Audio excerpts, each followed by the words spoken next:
Welcome to Trinity Radio. I'm Braxton Hunter, and along with me today, as always, is my co-host, Jonathan Pritchett. Things might look a little different today, but that's because we're using a different software to stream. Our software was giving us some trouble.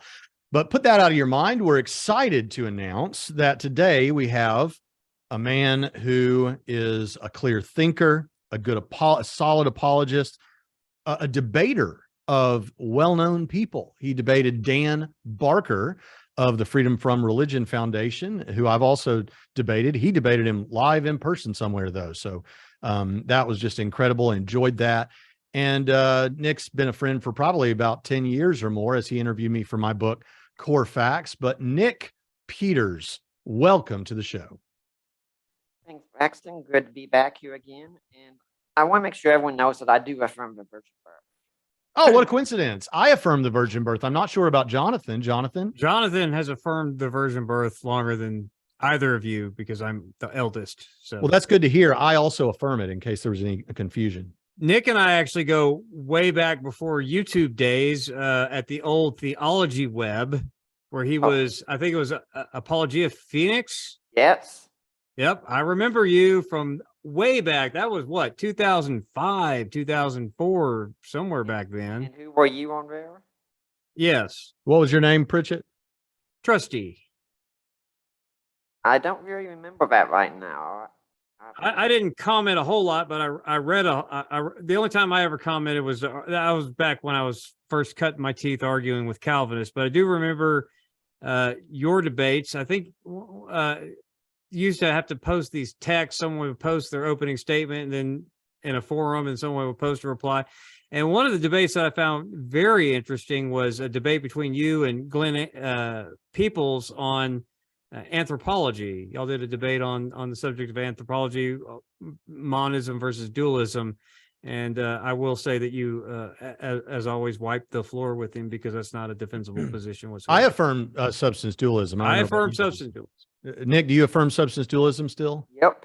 Okay, praise the Lord. For those that don't know, Nick, I think it was Richard Carrier, wasn't it, Nick, that was always making a point somewhere about Paul may not have believed in the virgin birth or whatever because we don't see him. It wasn't Richard Carrier. It was on the Unbelievable Facebook page debate group, and someone made a claim about, well, if Paul believed in the virgin birth, which I do affirm, how come he never mentioned it? And me and a friend of mine, in order to explain the point, we were trying to explain it was a high background in society, so you didn't explain things that were common knowledge to people. You assumed it was part of the background. We said, hey, we have evangelical pastors at our churches, and they don't come out every single Sunday and say, I affirm the virgin birth. And to show the absurdity of it, we started saying that every single post. So it's a funny joke, but it's got a point to it too. Yeah, that's right. Yeah, just because someone doesn't affirm something every time they talk, it doesn't mean they don't affirm it. Yeah. So that's why we say you affirm the virgin birth. But Nick, we had you on one time, I think it was 2020, to talk a little bit about what it's like dealing with autism, and particularly in your case as an apologist and a seminarian. And we should have had you on last month, but that is Autism Awareness Month, but we were planning that, we missed it, but here we are, Nick. So talk to us, share your heart with us about these things. Well, right now, to catch people up, I am at New Orleans Baptist Theological Seminary working on a master's.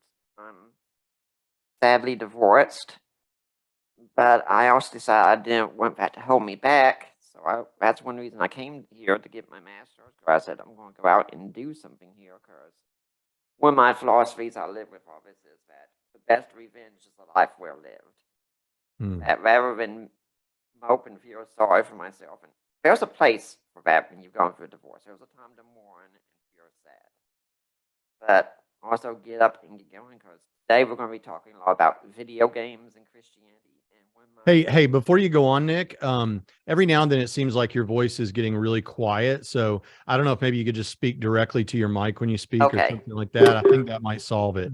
Yeah. So yeah, you're interested at New Orleans Baptist Theological Seminary in doing some work related to like Christian ideas and the interplay with video games. Is that right? Yes.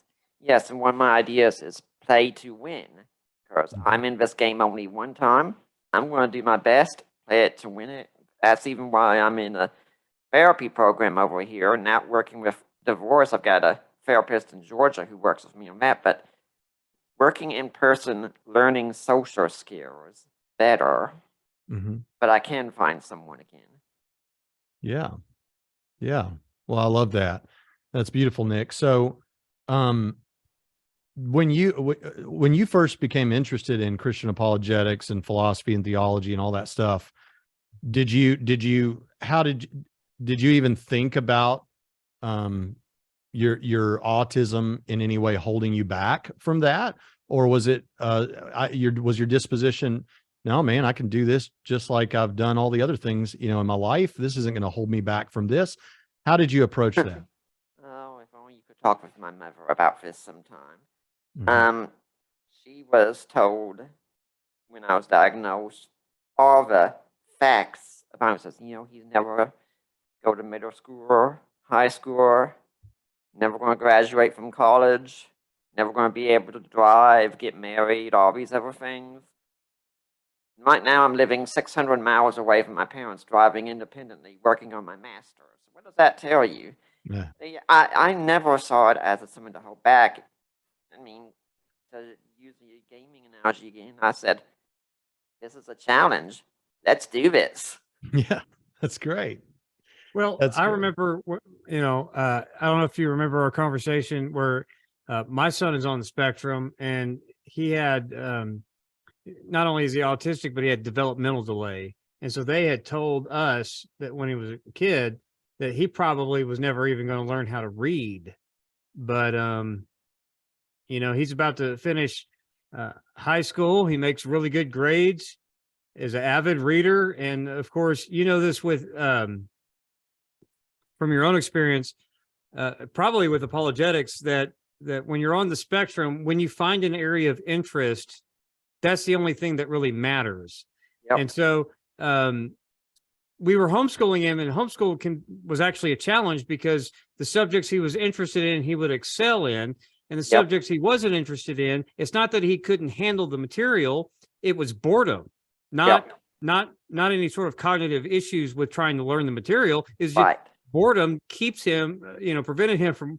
So it does take a little bit of extra push and motivation to get through certain subjects, but the subjects in school, once he learned to read, he learned to fly, basically. And the subjects he's super interested in, he zero focuses on them like a laser. And of course, he'll tell you everything, and then probably a lot of things you don't care about a subject, because he knows more than I'll ever remember, and he's probably forgotten more than I'll ever know. So that's kind of how that goes with that. That's a question. Do you feel like there's anything in your, maybe just the challenges you faced in life or whatever, that give you sort of an advantage here? I know you said you have this outlook like you do with video games. Let's get this done. Let's do this. Yep. Maybe speak to that.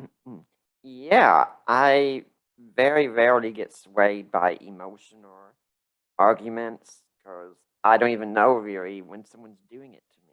I'm pretty much the Jack Webb, just for facts person kind of guy. And yes, I do get laser focused, but there's also still a problem that my mind has to be doing something. If I'm in my class, I have to have my laptop with me, because if I don't, I'm going to zone out before too long, because my mind has to always be doing something. I remember my first chapel service here, they said, put away your cell phones, all your distractions. Okay, I'll put it away. I don't remember a single thing that was said. Give me my phone and let me do simple things on there while I'm doing. I'll be able to listen a whole lot better. Yeah, that's really something. Yeah. So, what would you say is the area of apologetics that interests you the most? No, there's not one area that interests me the most. There are several areas right now. I'm trying to be a lot more laser focused on video games and Christianity. I just saw on sale on Amazon an ebook that someone wrote on Pokemon and mythology. So I went, whoosh, buy right now. That's what I'm wanting. And I deal with resurrection apologetics, New Testament. I deal with atomistic arguments. I also deal with a lot of our cultural issues, sexual ethics, and marriage, and things of that sort. So really, there's a number of areas I look at. Well, let me ask you a question since you're interested in the topic. Rutledge has Gaming and the Divine, a new systematic theology of video games. Are you familiar with that book? No, but I want to be. Okay, well, I'll have to send you. What about No Avatars Allowed: Theological Reflections on Video Games by Joshua Wise? I want to be again. And Playing as Others: Theology and Ethical Responsibility in Video Games by Benjamin Chicka. Ditto. I'm a seminary student, so I don't always get to buy a lot of things. If it's really expensive, I try and wait for it to come down, and I usually try and buy a Kindle when I can. Yeah. Well, the Kindle version of the Rutledge book is $42. Wow. The Playing as Others: Theology and Ethical Responsibility is $37.49 by Benjamin Chicka. I don't even know who. Well, it's certainly true that that's put out by his book is put out by Baylor. So Rutledge and Baylor are two publishers that are seem to be interested in this topic. The only other book that I've found, and I've had these kind of on my radar, but because, like you said, the price, I could normally get desk copies, but they wouldn't send me these. So apparently I don't know why. But the other one by Joshua Wise, No Avatars: Theological Reflections on Video Game or Playing as Others. His book, I think this is probably some sort of self-published thing. And then there's but there's really not a whole lot of thinking in this area, but some people are doing it. I can send you links to these books because I haven't been able to read them. They've been on my radar for a little while, just because I thought it was interesting. But video games are big. The thing is, our whole lives, video games have been big because the Atari 2600 came out toward the end of the 70s or something, and then we all grew up with Nintendo and Super Nintendo and Nintendo. I started on ColecoVision. Wow. Yeah. So honestly, if I was going through the Switch eLibrary eShop today, looking at games for sale, and I saw Ladybug or ColecoVision for sale, I'd be, shut up and take my money. Yeah. And, now that people like us have grown up and we've gotten into life a good ways, and we still play video games, something that maybe our fathers didn't think would happen. And we're still playing video games. Yeah. And, but the video games have now changed because the demographic has gotten much bigger, and there's a lot in the culture about video games. Just yesterday, I was listening to a internet personality talking about how he said maybe you shouldn't let your kids play certain types of violent video games. And he said everyone came out of the woodwork. He said because everyone has passionate feelings about this. And so it is something that is, and I think these games, like the biggest games that come out in the summer or whatever, they outsell movies. Am I right about that? I think that's let's keep in mind one possible exception, which is ironic. The new Super Mario Brothers movie. Have you seen it yet? Came out. Oh, yes. One of the best movies I've seen. It could be the best animated film I've ever seen. Wow. And I'm sure a lot of parents who are taking their kids to see it weren't taking their kids to see it just for the kids. They wanted to see it too. And if you go and watch it, it is a nostalgia glory trip. I mean, there are so many Easter eggs and things like that. You'll even find, say, the rap from the Super Mario Brothers Super Show in that one. Oh, wow. Yep. Wow. Now, I'm old enough to remember watching that. I watched it too. I did too. But I watched it mainly because they would have little segments of the Legend of Zelda cartoon. Oh, yes. In there for like about 8 minutes of it. And that was my favorite part. Well, and there was another. Excuse me, princess. That's right. Yeah, and the main guy, they had a crew, and the main guy had an original Nintendo controller as his belt buckle, and he could push buttons on it to make. That was Captain N. Captain N. Yes. Yep. So what does all this have to do with God, Nick? Okay. Well, I was in class of someone Jonathan Pritchett knows, Adam Harwood's class. Yeah, he's a good friend. I don't remember what he was talking about, but in the middle, he talked about this guy, Matthew Millsaps, who did a dissertation for Southern Baptist Theological Seminary on video games and Christianity, a dialogue between the two, where I found this guy on Facebook pretty much immediately and said, "Hey, can I get a copy of your dissertation?" He said, "Sure." I got it, put it on my Kindle, read through it, thoroughly enjoyed it, and said, there needs to be more on this.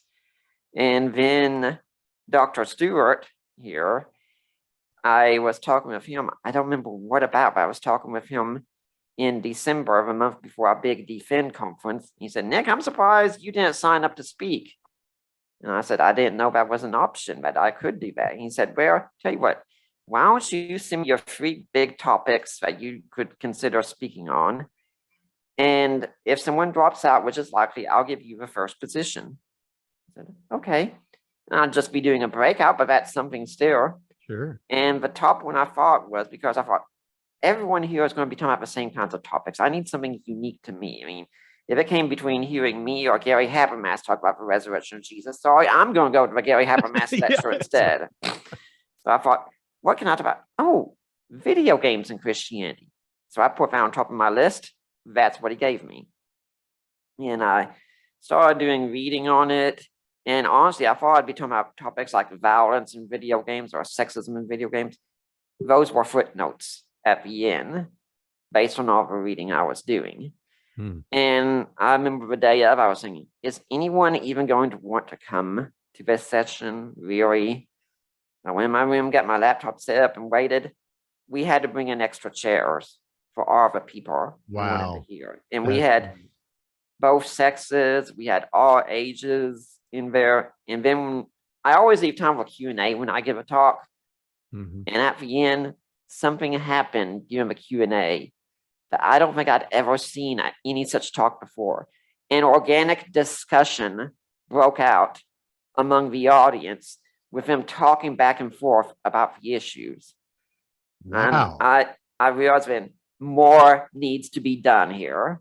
Yeah, I agree, because a lot of the discussion in Christian circles is so elementary, in my opinion, because it never gets past, Christians never get past, well, what is permissible? What kinds of games are permissible for Christians to play?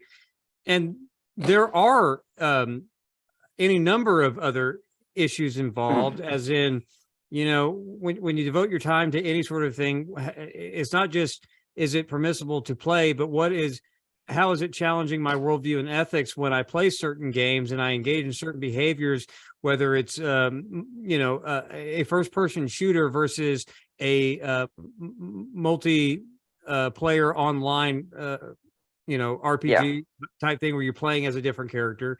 And what are the ethics of your behavior role-playing another individual versus what comes from your own heart?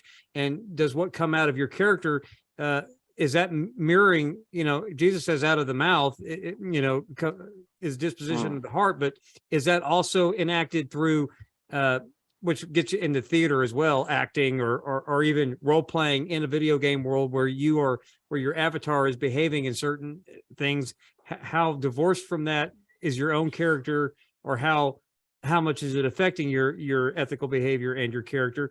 But even goes beyond that, because it's not just even video games, but as we enter the world of virtual reality and the metaverse and all of that, where we start, having entire lives lived, the pandemic of 2020 got a lot of people viewing church through a screen, and several of us, and myself included, on certain Sundays have become quite comfortable watching church as opposed to going there. And I still go in attendance sometimes, but it's easier for me to miss it if I know, well, I did this for a year, I can continue to do it. Well, what about attending corporate worship services in a metaverse versus having an incarnate, actual physical experience? There's a lot of issues to think through this, and I don't think a lot of Christians are getting past the surface level issues of, well, what can and can't we do without, making God mad or whatever else. But there's so many issues to think deeper on in terms of video games and beyond video games into virtual reality existence. So I'm glad to see you branching out into there, because there's not a lot. there's certainly not a lot of deeper conversations. And the name of your ministry, by the way, so everyone knows, is Deeper Waters. So, Yep. and I'm glad you're wading into the deeper waters, so to speak, in this area. And I do have a YouTube channel set up now making videos about this called Gaming Theologian. So everyone please go subscribe, The share. link is in the description, everything. folks. And I'd like to share this quote that I gave in my talk here when I spoke at Defend. Video games are not understood by the present generation of adults. They are new, they make an enormous appeal to children, and they present ideas and situations which parents may not like. Consequently, when parents think of the welfare of their children who are exposed to these comparing situations, they wonder about the effects of the games upon the ideals and behavior of their children. Do the games really influence children in any direction? Are their conduct, ideals, and attitudes affected by the games? Are the parts which are objectionable to adults understood by children, or at least by very young children? Do children eventually become sophisticated and grow superior to games? Are the emotions of children harmfully excited? In short, just what short effect do video games have upon children of different ages? Oh, this is kind of embarrassing. I think I read the wrong quote. It doesn't matter. It was pretty good because you listed out exactly what I've been wanting. Now let me read this right. I found the right quote. Yeah, let me read this, okay? Yeah. Films are not understood by the present generation of adults. They are new, they make an enormous appeal to children, and they present ideals and situations which parents may not like. Consequently, when parents think of the welfare of their children who expose these comparing situations, they wonder about the effects of the films upon the ideals and behavior of their children. Do the films really influence children in any direction? Are their conduct, ideals, and attitudes affected by the films? Are the parts which are objectionable to adults understood by children, or at least by very young children? Do children eventually become sophisticated and grow superior to films? Are the emotions of children harmfully excited? In short, just what effect do films have upon children of different ages? You see what I did there? Yeah, you swap video game with film, and the exact same quote. And we ask the same questions. Mm-hmm. But I'm saying that I think there's even further questions than that, because it's easy to dismiss certain things like, okay, garbage in, garbage out. So if you're watching garbage in, garbage is going to come out. Except that we know that take violence, for example. There are Japanese video games that are just just go well beyond even gratuitous violence, and yet their crime rates are extraordinarily low in comparison to other nations, right? So it doesn't seem to be that the behavior exhibited through the violence of the video games manifests itself in the real world. So garbage in, garbage out. I want to say a qualified yes to that, but you got to qualify it so heavily that it's not really relevant to what we're all concerned about. Because what I'm thinking more is in terms of when is the idea of immersion. So immersing yourselves, whether it's because people have already been immersed into film, right? To where all the content that they consume is either watching film or reading about film or upcoming film or rumors about. There's a whole genre of literature based on spoilers for movies that won't be released until next year, and who's getting cast for this role. And people and video games are equally immersive, except the difference between film and video games is you get to participate not as an audience member, but as part of the story in video games, where you don't have that element if you're just consuming film, because it is not participatory. You are a spectator of it. It's like watching a sports, you're playing the sport, but when you play the video game, you become part of the world. So it's far more immersive than it is to film. And so I do think that when we think about how we are impacted by film, there might be some things that transfer between the two that they have in common, but it's not quite clear to me that they're going to have too much in common, because one, you are the actor, you are the experiencer. Well, you're saying it's all the more so. And I think this is to Nick's point, which, Nick, correct me if I'm wrong, but it sounded like the primary point you wanted to make is to say everyone's concerned about what they're seeing in films. What about what's going on in games? Is that what you're saying? My point really is that we ask the exact same questions about every single new medium that comes up, and we get scared and panicked about it. And then later on, we seem to come to accept it. Unfortunately, it wasn't until the 60s or so that theologians started really interacting with movies. And we really need to interact with the gaming world. But to get to what Jonathan said, I mean, yes, if you, no matter how many times you read The Lord of the Rings or watch the movies, now you might notice new things in the books or movies every single time. But no matter what, every single time, in the end, the ring is going to go into Mount Doom. It's going to be destroyed, and Sauron will fall, and all these other things.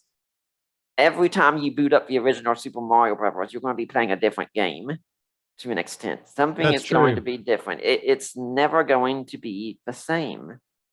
Despite the fact that in the late 90s, there were teams of young girls sleeping under the seats in movie theaters, living off of old popcorn and candy, watching Titanic over and over again, hoping that just one of these times Leonardo would not freeze and drown. But the movie always came out the same. Yeah. And the other way to get around that. So when I was up until my late 30s or mid 30s, I'll say. And the only reason why I stopped is because I can't talk Braxton into this. But I used to play the West End Games version, not the D20 nonsense from Wizards of the Coast, but the original West End Games D6 version of the Star Wars role-playing game. I played that even after they lost the license and it went to the same people that make Dungeons and Dragons or whatever. So the Star Wars movie always ended the same, but when you can get a tabletop role-playing game, you can create your own Star Wars stories. And that's more analogous to the video games than the actual movies, which is why, and I think Christianity, other than saying Dungeons and Dragons bad, don't play that game because of magic and stuff, even though, you know, you have that in Christian literature from the fairy tales of the Grimm brothers all the way through Tolkien and Lewis. Somehow D&D was awful. And you can't have biblical themes in it when you're in charge of the story. Well, my parents wouldn't let me play Dungeons and Dragons, but they might have let me play Star Wars Dungeons and Dragons you're talking about. I played Dungeons and Dragons with some students here at the seminary. Yeah, Christians have always had such a flippant, either a shallow engagement or a flippant rejection of certain things. And so they missed the boat on that. Like you said, there has been Christian scholarship interacting with film. But even the cultural exegesis series that kind of disseminated that material into the popular culture, that whole series of books, that didn't happen until 15, 20 years ago. So even though it started in the 60s, it did that sort of cultural exegesis where now pastors are using sermon illustrations from popular movies that were popular, 20 years ago or whatever, that no one that's under the age of 20 have seen. We always lag behind in this, and it's a serious problem that we got to get. It not only needs to be caught up with it, but we need to get ahead of it. And that's why I'm saying it's video games, but the future of video games is going to be inherently intertwined with virtual reality. And you're going to have to ask a whole new set of questions. But I'm looking for Nick and Jonathan. I'm looking for like, for instance, like, for example, like what is a connection or a principle or a moral or an objection we have, something to do with video games that speaks to cultural stuff or that models spiritual stuff. We barely set the playing field. Let me use an example here. I think too often, I remember reading some of the literature that, I'm not sure literature is a word, but when my parents took me to the disability center when I was a younger child to study me with autism, and how they said, oh, this kid's just too obsessed with Nintendo. And just recently I thought, how come they never ask the question, why? That's a very simple question. You could have asked, this kid loves video games. Maybe that's not a problem. Right. Maybe that's something we can use to understand. Because, for instance, I think games are a great way to learn things. I was talking with my Greek professor recently, and he said, I think tests are a way to learn things. I said, no, tests are not the way to learn things. Tests can give you short-term memory, but how many people have studied for a test, got the answers right, and then right after the test, whoosh, everything's gone from their memory. But meanwhile, I sit down recently and I play both quests, the original Legend of Zelda and A Link to the Past, and I can still find everything in those games. I never took a test. I never studied. I learned it that way. And I think that's something definitely we need to look into. But I also think that one of the reasons why we have to ask is because I think people are generally, they want quest. They want to go out and do something, and video games meet that need. You get a sense of accomplishment many times. One of the great problems, I think, in our day and age is when men and women are growing up, there are no rites of passage in America. Mhm. How do you know you're an adult? You've turned 18. Woo! Yeah, big whoop. You survived, which is something about 99% of people will do.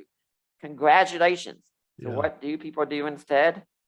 They go out, they sleep around, they do drugs, they join gangs, even because they are looking for some way to know they are a man or a woman. Games realize we need quest, we need goals, we need something to shoot for. And when we reach that goal, that is a moment of joy for us. It is a sense of accomplishment. And why not make that sense of accomplishment even more worthwhile with learning the lessons that we can learn from games, learning about different worldviews, because games are the news stories of a day. And you can see a movie has to last about 2 or 3 hours or so. A video game, like a classic RPG, you can put 20 or 30 hours in. You can tell a long story that way and deal with a lot of issues. I mean, you're about first-person shooters. The BioShock games really deal with a lot of philosophical issues. They're known And for then- being incredible in terms of the story. I've never played. Oh, yes. But I wanted to make a point, Nick, on the point about learning that you're making. Yeah. Two examples, one for kids and one for adults. So for kids, Minecraft, Minecraft is worldwide. Everybody knows Minecraft. Yep. Well, my kids got into Minecraft on the Xbox, and I have spent a lot of time playing Minecraft with my kids. And guess what? It's quality time. We do build offs. We go to a blank world and we say, all right, the theme is Christmas, let's say, or horses or race cars. And you build your thing, I'll build my thing along with that theme. And then the other sister, whatever the other sister is that's not playing at the time, she gets to judge which one's the best. And so we do stuff like that. So, and we talk and we learn about things, but then also for an adult, from the first, now there are objectionable things worldview wise in the Assassin's Creed franchise. Oh yeah. The Assassin's Creed franchise, if I understand things from what I've seen correctly, it's the notion that an ancient civilization basically seeded life on Earth, and all of the supernatural things are basically explained by the technology of that ancient civilization. So there's obviously things not right about that, but guess what? They build these models, these digital models of cities from the ancient world, like Rome or like Constantinople or like Jerusalem or whatever, and you go, or Damascus, and you go there, and in some of the games you go up to a building that is a real building that's really in that spot, as it's represented by the game, and it tells you you get a little article if you click on it that tells you all about that building. You can go inside and explore the building. And to your point about Zelda, because I had the same experience with Ocarina of Time. But is that the one you were thinking of? No, I was thinking of the original Legend of Zelda, the 8-bit ones, and then the one on the Super Nintendo, because those are the ones I can play with my Nintendo Switch subscription. Yeah. So, but you learned things that way, and you learned meaningful, important things. But like you said about Zelda, the learning was as much about where I'm at in the city in the game. And I won't forget wandering around this city. Some of these games we play them enough, open world games where you can go wherever you want. You get an understanding. Me and another guy here at Trinity, Andy Armstrong, we play PUBG. It's just it's like a battle royale game. We play it all the time, and we know that map. We know that map better than I knew a lot of the neighborhoods I've lived in. And so when you're learning in a game like Assassin's Creed, you know the terrain, all that, and you remember that building, you remember what it was. It is a very powerful way of learning that I don't think a lot of people take advantage of. Yes, and why can't we do that with the things that we learn in school systems? For example, because those things get into long-term memory because you see immediately a practical use of why you need to know. I mean, I think this is one reason I was able to learn apologetics so well, because I was going out there on places like Theology Web, arguing it every day. And so you had to know that stuff. And to get to what you were saying, I just made a video on my channel, still waiting for it to be released. But it was talking about parents in video games because so many parents will say, I think my child is playing too many video games. And I'll usually ask the questions, but what games is he playing? I'm not sure entirely. Look, parents, here, this is my advice for you. Play games with your kids. Okay. And you say, well, I'm not any good at video games. Who cares? If your kid want to go outside and play baseball with you, would you say, no, son, I'm no good at baseball. You have to play by your own. No, you'd go out there and do it. Do the same with a video game. And when they get a new game, you look it over first. You can go on YouTube, you can watch clips, you can do all this stuff.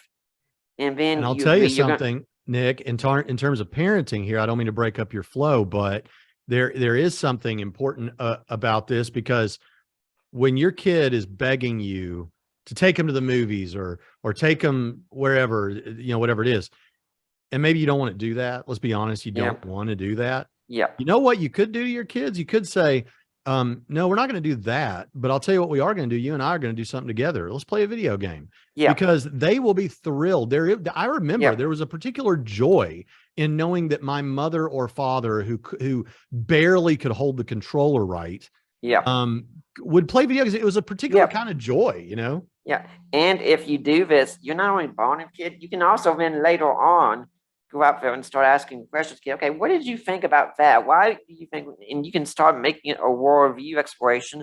And if you do this at a younger age, when they grow older, they're going to be able to know what games they can buy or should buy and shouldn't buy. They might be thinking, that looks good, but I know Dad's going to want to play that with me, and he's not going to like some of the things in that game here. So I think I'll get something else. You are shaping their worldview at the time. I've heard a story recently, I think it was about John Quincy Adams, how one day he took his son fishing, and he came back and wrote in a journal of his, spent the whole day fishing, wasted day. And his son wrote in the journal, best day ever, went fishing with Dad. That's like great. Your kids don't care if how good you are at games with you. They just care about spending time with you. And if anything, they might enjoy being able to go over and say, yeah, I beat Dad at a game. I'm so good. That of course, they might really enjoy that. Did you ever play Street Fighter on the Super Nintendo? Of course I did. I got that for Christmas once, and my brother-in-law and I went upstairs immediately. We probably played about 70 or 80 games against each other. Yep. I got it for my 11th or 12th birthday, and we played it. And I know the feeling of, say, in this case, my older brother, who was 10 years older than me and never was into video games like I was, but he was into it enough that he'd play occasionally. You beat him, and then he's like, I think I'm going to go to bed now. And then you let him win, let him win one. So he keeps playing. It's funny, but it can be a family bonding experience. It really can. Well, what else, Nick, do you think is an important thing that we need to say about this? That's on your heart, and if there is anything else like that? I think we need to start asking, just like we do about movies, worldview questions about video games. Now, keep in mind, these games aren't usually written to tell a worldview story. Sometimes they are, but every game still comes from a worldview. The first game I reviewed on my channel was a game called Stray. Came out about a year or two ago, and it is one of the most unique concepts there. Your character is a cat, an ordinary cat who has to jump around and do things cats do, ends up falling into the underground world. And it's really a dystopian society. There are no humans. There's just robots walking around with screens for faces and all these creatures that, the cat doesn't fight directly. And he gets a little robotic companion. And it's all about making jumps as a cat. And it's just so immersive. It's really worth looking up I'll online. check it out. Yeah. And And one thing I said was, it's interesting that we often hear about how much good science does for us, and it does. But how many stories do we know out there that men go too far and they end up destroying themselves, and it creates a dystopian society? I mean, yeah, we've got a lot of great things because of science now, but we could also say, and we could have a nuclear war break out at any time and destroy everything around us. It's a great warning. And it seems like too many times those kind of questions for discussion. Yeah, it seems like too many times in our culture we have this thing going on where we have all these science fiction movies warning about disasters, and then the scientists look and say, that sounds like a great idea. Let's do that. I remember hearing my boss at a post office here. I work at the senior post office about a story how the scientists apparently restored to life a 45,000-year-old or so virus. I'm thinking, yeah, what could possibly go wrong? Right. They made a robot that can switch between solid and liquid states, and now we got all this talk about artificial intelligence. What could possibly go wrong? Right.